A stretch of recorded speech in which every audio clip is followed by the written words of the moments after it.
नेपाल प्रहरीभित्र जागिर छोड्नेको संख्यामा वृद्धि। पछिल्लो 4 वर्षमा झण्डै 6000 द्वारा पदबाट राजीनामा।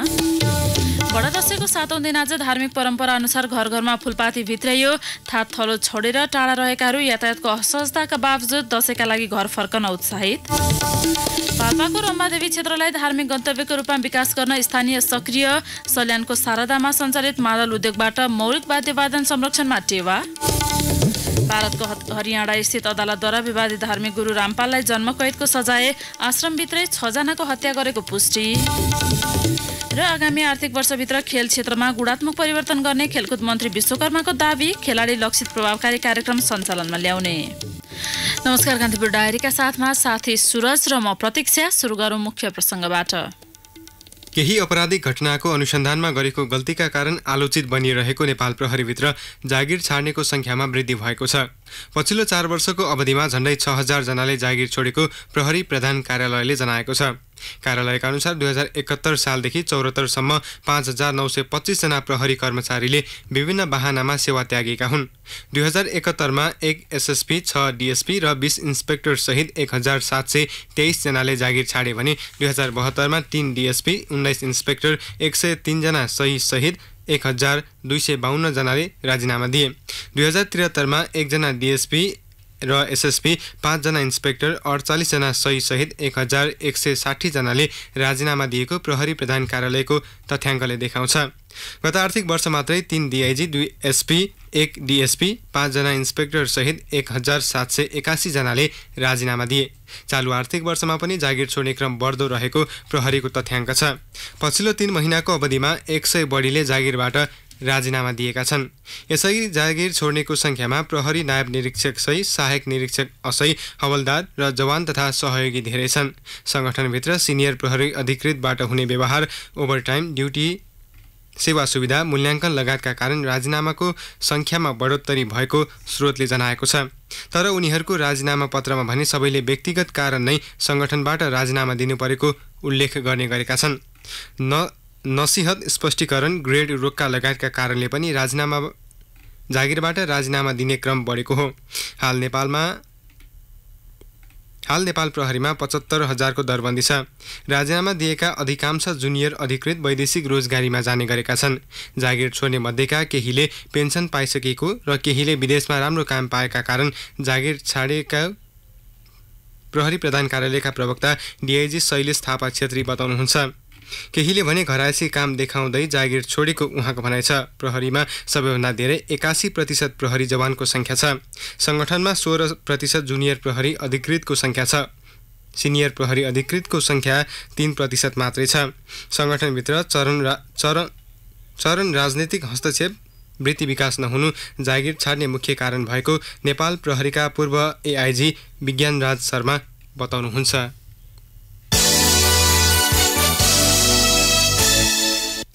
बडा दशैंको 7औं दिन आज धार्मिक परम्परा अनुसार फुलपाती भित्राइएको छ। उखुको बोट, केराको बोट, बेलपत्र, दारिम, जयन्ती, धानका बाला, अशोकका पात, अदुवाको बोट र फलफूल आदि नयाँ पालुवालाई फुलपातीका रूपमा आजै शुभ सायदका प्रतीक मानी दुर्गा भवानीको प्रतिमा राखिएको दशैं घरबाट विधिपूर्वक भित्राउने गरिन्छ। भगवतीका अन्य मन्दिरहरूमा पनि आजै फुलपाती भित्राइएको छ। परम्परा अनुसार गोर्खा दरबारको दशैं घरबाट ल्याइएको फुलपाती आजै हनुमान ढोका स्थित दशैं घरमा भित्राइएको छ। सो फुलपातीलाई गोर्खाबाट धादिङ जिल्लाको जीवनपुर दशैं घरका पुजारी सहित 6 जना मगर जातिका पुजारीले र त्यहाँदेखि जमलसम्म काठमाडौँबाट गएका पुजारीले बोकेर ल्याउने प्रचलन छ। हनुमान ढोकाबाट हर्ष बढाइका साथ गएको लावा लस्करले जमलमा राखिएको सो फुलपाती हनुमान ढोका स्थित दशैं घरमा ल्याइन्छ। फुलपाती लिन ब्यान्ड बाजा, गुरुज्यूको पल्टन, पञ्चे बाजा, सिंगारिएका कलस्यौली, आशा गुर्जा टोली, सांस्कृतिक नाचगान टोली, निजामती कर्मचारी, सैनिक र प्रहरीहरू सम्मिलित हुन्छन्। नेपाली सेनाले आज अपराह्न 3 बजे काठमाडौँको टुडीखेलमा हर्ष बढाई गरेको छ। राष्ट्रपति, उपराष्ट्रपति, प्रधानमन्त्री सहित मन्त्री, सरकारी उच्च अधिकारीहरू सो हर्ष बढाईमा सहभागी भएका थिए। हर्ष बढाईपछि फुलपाती जमलमा रहेको दशैं घरमा भित्राइएको छ।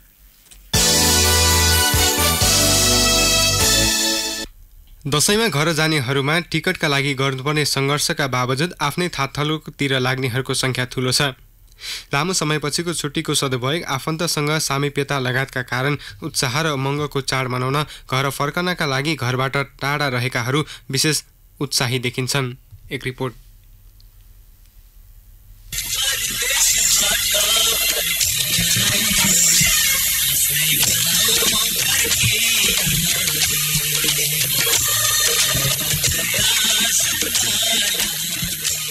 अध्ययन, काम लगायत कारणले आफ्नो घरबाट टाढा रहेका र वर्षभरि व्यस्त रहनेहरू आफन्तसँगको भेटघाट तथा दुःख बिसाउने पर्व दशैं मान्न यतिखेर घर फर्कने चटारोमा छन्। दशैं मनाउने उत्साह जति ठूलो पाइन्छ त्यति नै कष्ट उनीहरूमा यातायातको व्यवस्था गर्नु रहेको छ। काठमाडौँको नयाँ बस पार्कमा दशैंका लागि घर जाने सहज व्यवस्था नहुँदा खिन्न छन्।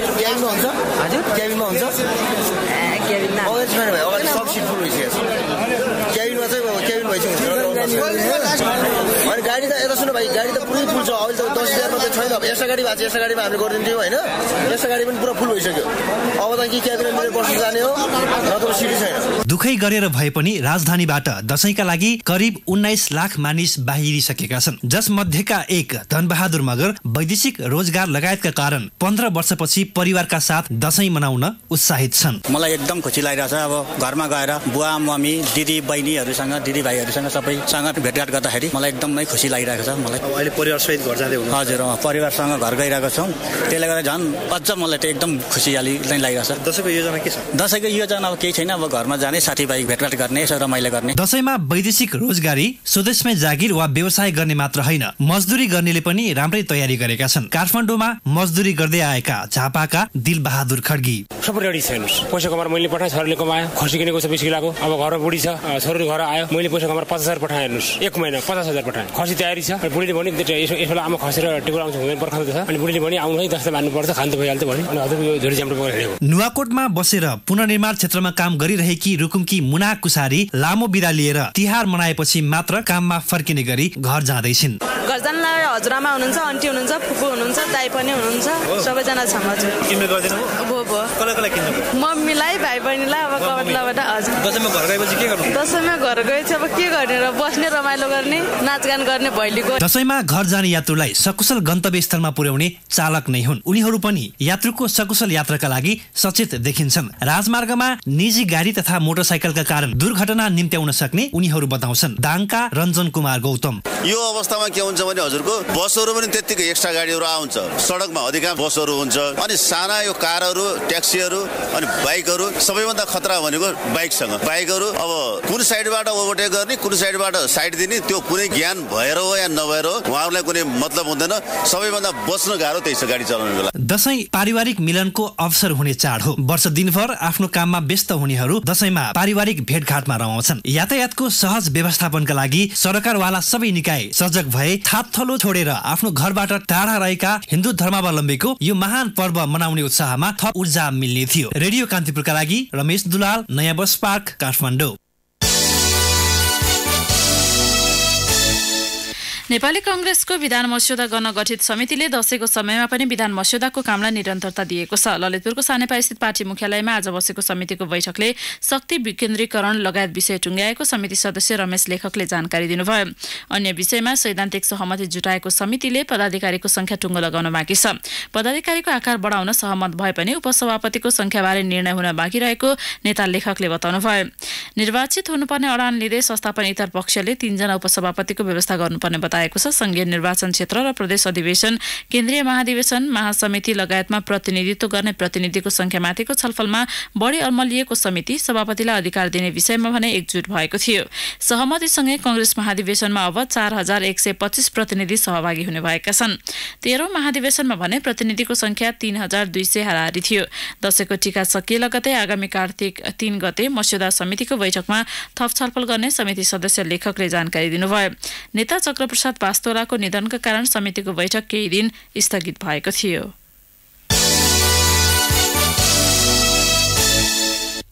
नेपाल कम्युनिस्ट पार्टी नेकपाका वरिष्ठ नेता एवं पूर्व प्रधानमन्त्री माधव कुमार नेपालले भ्रष्टाचार अपराधिक गतिविधि नियन्त्रणका लागि कठोर भएर अघि बढ्न सरकारलाई सुझाव दिनुभएको छ।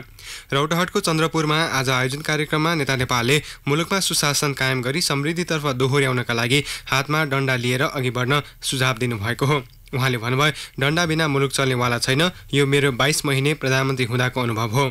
देशमा घुस खाने, ढिलासुस्ती गर्ने प्रवृत्ति बढेकाले त्यसको खबरदारी गर्न कार्यकर्तालाई समेत उहाँले निर्देशन दिनुभयो। संसदमा सरकारको विरोध गरेको भन्ने सन्दर्भमा नेता नेपालले मुलुकको बेहाल अवस्था टुलुटुरी हेरेर नबस्ने बताउनुभयो। उहाँले भन्नुभयो, प्रधानमन्त्री केपी शर्मा ओली र नेकपा अध्यक्ष पुष्पकमल दाहाललाई भेटेर मुलुकको बेहाल अवस्था आफूले टुलुटुलु हेरेर बस्न नसक्ने धारणा राखेको छु।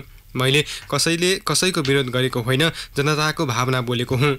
नेता नेपालले सरकारको मनोबल गिराउन नभई भ्रष्टाचार आपराधिक गतिविधि रोक्न सरकारलाई सघाउ पुर्याउन आफूले चाहेको बताउनुभयो। उहाँले प्रजातन्त्रको नाममा मुलुकमा अराजकता बढेको समेत टिप्पणी गर्नुभयो। कान्तिपुर डायरीमा अब ब्रेकको पालो। ब्रेकपछि कान्तिपुर डायरीमा अब बाँकी प्रसङ्ग। प्रचार प्रसारको अभावमा पछि परेको पाल्पाको प्रसिद्ध मानिने ताहुको रम्बादेवी क्षेत्रलाई धार्मिक गन्तव्यका रूपमा विकास गर्न स्थानीयले सक्रियता देखाएका छन्। रम्बादेवी क्षेत्रसम्म पुग्ने बाटो निर्माण लगायत पूर्वाधार निर्माणको कामलाई स्थानीयले तीव्रता दिएका हुन्। पाल्पाबाट सहकर्मी माधव बरियालको रिपोर्ट। रम्बादेवी क्षेत्रको महत्त्व बुझेर काम अघि बढाएका छन् भने अहिले यसका विषयमा सबैलाई बुझाएर भौतिक पूर्वाधारको काम अघि बढाइएको छ। यस क्षेत्रका पहिचान दिने होर्डिङ बोर्ड, फुलबारी, पोखरी, सेड निर्माण गरिएको छ। स्थानीयको साथ र सहयोगबाट यहाँ पुग्ने पर्यटकलाई 3 दिनको बसाइ गराउने योजना समेत अघि सारेका छन्। स्थानीय कालिदास श्रेष्ठ एउटा गुरु योजना बनाएर एउटा ग्रामीण पर्यटकीय क्षेत्रलाई विकास गर्ने एउटा हामीले सोच बनाएका छौँ। त्यही अनुसार अहिले रम्बादेवीमा हामीले पूर्वाधारहरू तयार गरेका छौँ। गाउँमा होमस्टे सञ्चालन गर्ने, नजिकका गन्तव्यमा ट्रेकिङ गराउने लगायतका योजना यहाँ अघि सारिएको छ। विगतमा विभिन्न सरकारवाला निकायसँग सहयोग माग गरे पनि पाउन नसकेकाले अहिले आफै अभियान सुरु गरेका हुन्। स्थानीय आफैले यस क्षेत्रको गुरु योजना तयार गरेका छन्। रम्बादेवी पर्यटन विकास प्रतिष्ठानका अध्यक्ष विनोद श्रेष्ठ पर्यटकलाई आकर्षित गर्नलाई हामी यो माथि रम्बादेवीको माथि चुली भन्छौँ। यहाँलाई यो जुन दरबार हाता पनि भन्छौँ, यहाँ चाहिँ हामी एउटा पार्क निर्माण गर्दैछौँ। यहाँ चाहिँ यो एउटा पिकनिक बस्ने ठाउँ पनि होस्, एउटा पार्कमा बस्ने, एउटा फन रमाइलो गर्नको लागि पनि, यहाँ घुमफिर गर्नलाई पनि आउनलाई हामी यहाँ पार्कहरू निर्माण गर्दैछौँ। उनीहरूको खाका अनुसार 3 दिनसम्म पर्यटक घुमेर फर्कने छन्। ताहु बजारसँग जोडिएको गाउँमा होमस्टे योजना अघि सारेर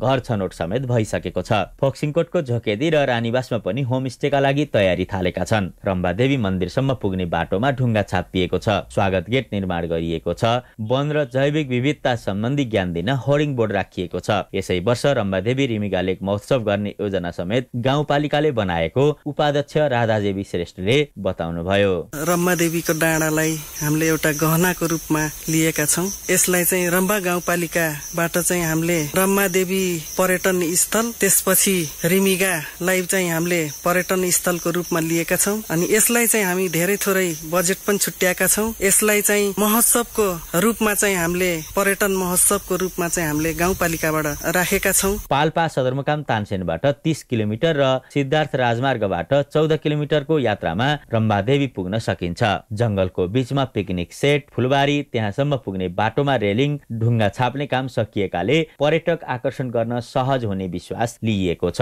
रेडियो कान्तिपुरका लागि माधव बर्याल, पाल्पा। 3 संरक्षित क्षेत्रका बासिन्दाले अब आफ्नै गाउँ प्रवेश गर्न पनि शुल्क तिर्नुपर्ने भएको छ। सरकारले हिजो नेपाल राजपत्रमा सूचना प्रकाशन गरी अन्नपूर्ण, मनास्नु र गौरीशङ्कर संरक्षण क्षेत्रमा नेपालीलाई प्रवेश शुल्क तोकेको हो। विदेशीका लागि 5 गुणा शुल्क वृद्धि भएको छ। प्रकाशित सूचना अनुसार अन्नपूर्ण संरक्षण क्षेत्र आयोजना ए क्याप, मनास्लु संरक्षण क्षेत्र आयोजना एम क्याप र गौरीशङ्कर संरक्षण क्षेत्र आयोजना जी क्याप प्रवेश गर्न नेपालीहरूले 100 रुपैयाँ बुझाउनुपर्छ। राष्ट्रिय प्राकृतिक संरक्षण कोष अन्तर्गत रहेका संरक्षण क्षेत्र आयोजनाका काउन्टरबाट पर्मिट लिनुपर्नेछ। सार्क मुलुक र अन्य विदेशी पर्यटकको प्रवेश शुल्कमा पनि वृद्धि भएको छ। सार्कको 200बाट बढेर 1000 रुपैयाँ पुगेको छ। सार्क बाहेकका मुलुकका पर्यटकले यसअघि सरकारको कर सहित 2260 रुपैयाँ बुझाउँदै आएकोमा अब 3000 रुपैयाँ बुझाउनु पर्नेछ।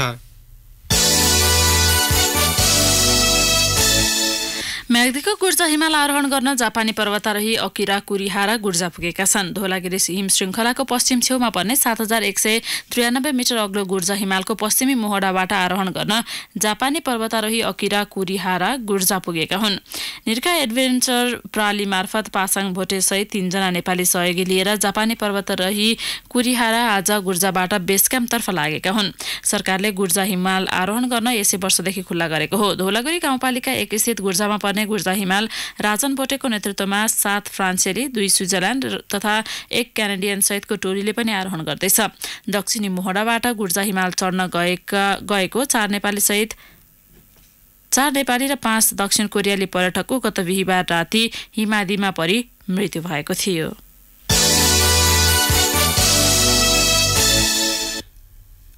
आधुनिक वाद्यवादन यन्त्रका साथै लोप हुन लागेको मादल संरक्षण गर्न मात्रै नभई आय आर्जनका लागि शारदा नगरपालिका 1 श्रीनगरमा मादल उद्योग सञ्चालन गरिएको छ। उद्योगले राम्रो आय आर्जन गर्दै आएको छ भने लोप हुँदै गएको मादलको संरक्षणमा पनि टेवा पुगेको छ। थप विवरण सहित सल्यानबाट सहकर्मी विप्लव महर्जन। वाद्यवादन यन्त्रमध्ये मादल गाउँघरमा अझै पनि प्रयोगमा आउने र अधिकांशले सजावटका लागि किनेर लग्ने गरेकाले उद्योग सञ्चालन गरेको सञ्चालक प्रदीप चन्दले बताए। मादल बनाउन चाहिने आवश्यक सामग्री काठमाडौँबाट ल्याउने गरेको उनले जानकारी गराए। उनका अनुसार मादल बनाउन 3 जना कारिगर राखिएको छ। 1 जनाले दैनिक 2 वटासम्म बनाउँदै आएका छन्। 2-4 वर्ष अघिसम्म कसैले नखोज्ने मादल 2 वटासम्म बिक्री भइरहेको उनले जानकारी गराए। उनले भने एउटा मादल 1800 देखि 2200 सम्ममा बिक्री भइरहेको छ। यसले सबै खर्च घटाएर मासिक 30,000 देखि 40,000 सम्म आम्दानी भइरहेको छ भने लोकोन्मुख पेशा पनि संरक्षण भइरहेको छ। उद्योगमा लगानी गरेका अर्का मित्रलाल भण्डारीले मादल बनाउने कच्चा पदार्थ जिल्लामा नपाउने भएकाले काठमाडौँबाट ल्याउनु पर्दा केही महँगो पर्ने गरेको बताए। उद्योगमा नयाँ मात्र नभई पुराना मादल पनि मर्मत गरिँदै आएको छ। भण्डारीका अनुसार उद्योग सञ्चालन गरेपछि लोप हुँदै गएको मादल अहिले पुनः लोकप्रिय बन्दै गएको छ।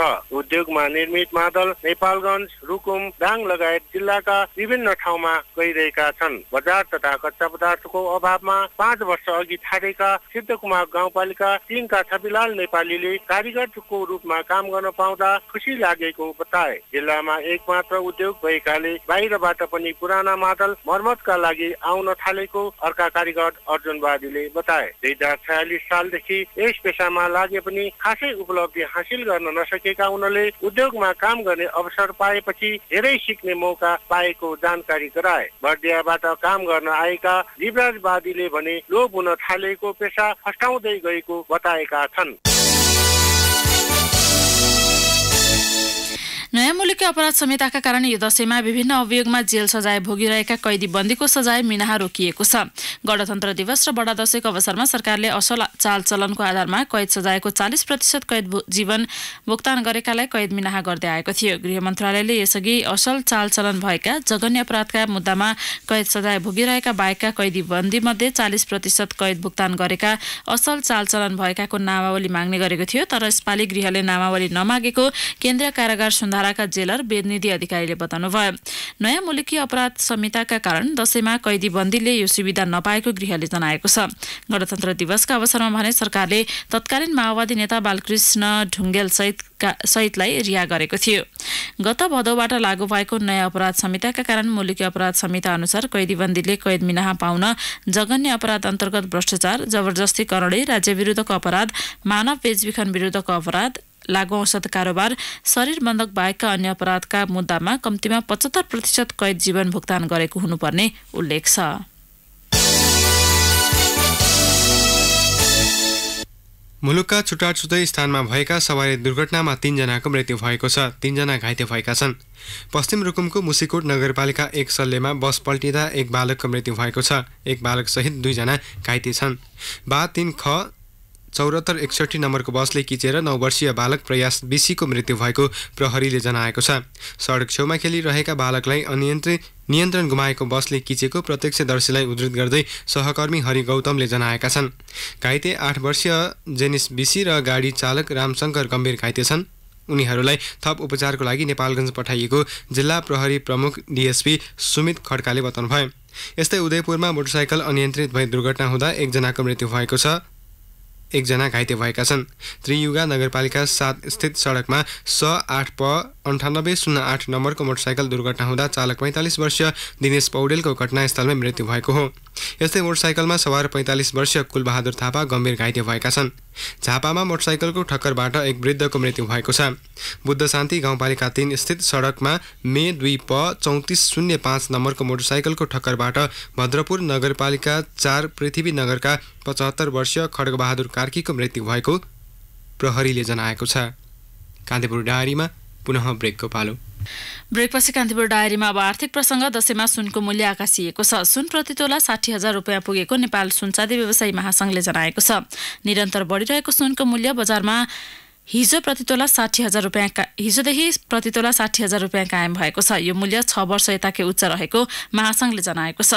यसअघि 2069 भदौमा सुनको भाउ 63,300 रुपियाँ पुगेको थियो। त्यस पश्चात मूल्य घटेर 47,700 रुपियाँमा कारोबार भएको थियो।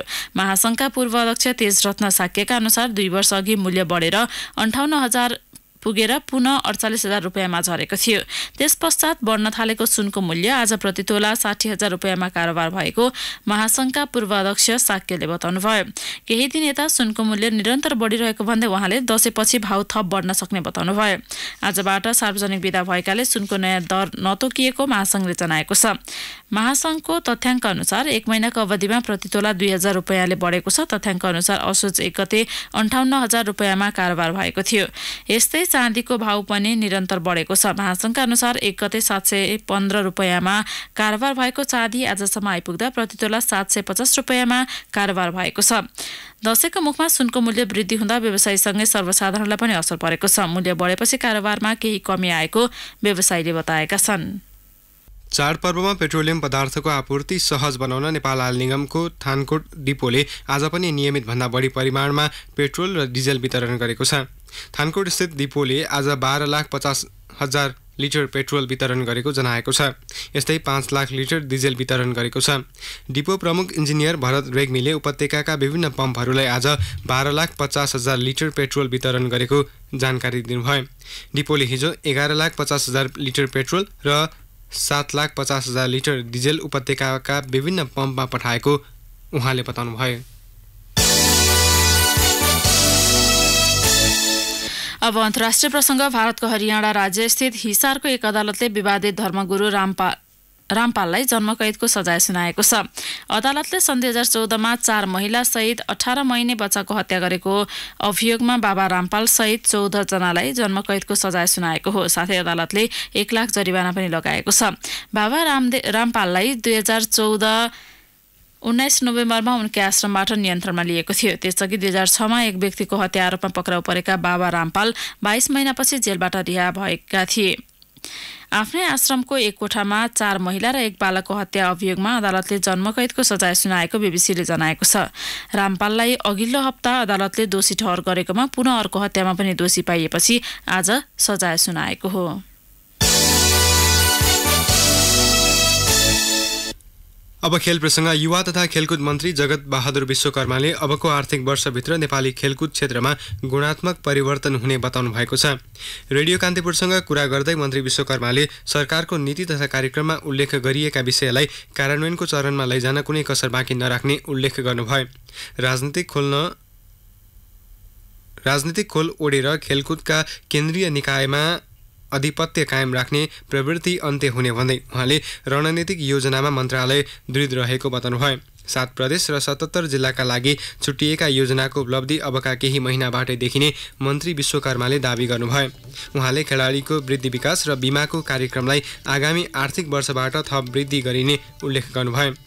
खेलाडीहरूमा खेलेर जीवन निर्वाह गर्ने वातावरण सृजना गर्न मन्त्रालयले तयारी गरिरहेको भन्दै उहाँले खेलाडीहरूको दुर्घटना र स्वास्थ्य बिमा कार्यक्रमलाई प्रभावकारी रूपमा कार्यान्वयनमा लैजाने प्रतिबद्धता व्यक्त गर्नुभयो।